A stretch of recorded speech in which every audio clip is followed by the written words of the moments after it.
விஜயகாந்த் அவர்கள், அதாவது எம்ஜிஆர் அவர்களுடைய 100வது படம் பெரிய வெற்றி அடையல, சிவாஜி கணேசன் அவர்கள் படம் 100வது நாள் வெற்றி அடையல, ரஜினி கமலுக்கு கூட அவர்கள் மிகச்சிறந்த ஆளுமைகள், ஆனால் வெற்றி அடையல.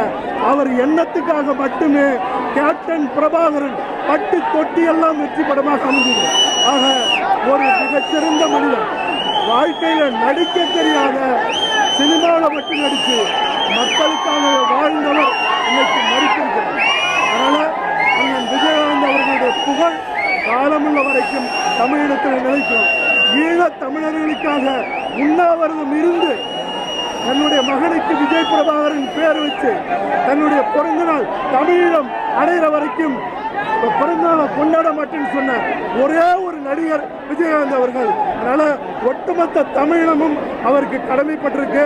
அவரை போல நேர்மையாக நின்று மக்களை நேசித்து மக்களுக்காக வாழ